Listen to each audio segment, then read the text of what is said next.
Tonight, Representative Elissa Slotkin is sharing her unique experience, or perspective, I should say, into what's happening in Ukraine and how President Putin may have come to the decision to attack. By unique, we are talking about her years working in the CIA and the intelligence community. Grant Herm spoke with Slotkin today. Grant, she is pretty well versed in this sort of thing. Devin, Kimberly, she certainly is. You said it, she's got that extensive background in national security with the CIA. She also sits on the House Subcommittee on Counterterrorism, and she had a lot to say about this conflict, including why people here in Metro Detroit should care about something happening halfway around the world. Congresswoman Elissa Slotkin, a former CIA analyst, giving her view on the war in Ukraine. I think Putin is just kind of a bit unhinged, and he's been so isolated for 2 years. He's been super paranoid about COVID and seeing very few people.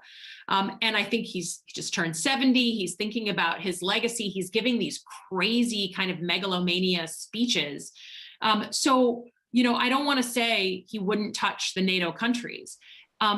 I think that's yet to be seen. And the situation getting more and more precarious by the minute. I'm seeing initial reports, for instance, that a Romanian vessel was hit.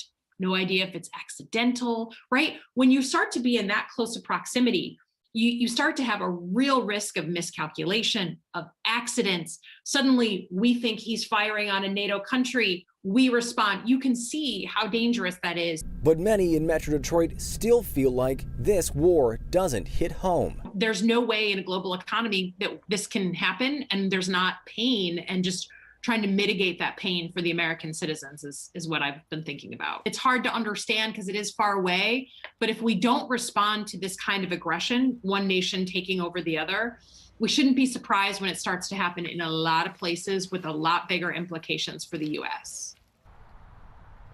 Now, that ship that was fired on actually turned out to be a ship from Moldova, which is not a NATO member, meaning those domino effects wouldn't happen. But that's the kind of thing that she's talking about that we're really worried about here. We also have her full interview up on Click on Detroit and on Local 4 Plus, where she talks about the impacts this could have on China and us here in Michigan, especially in the auto industry.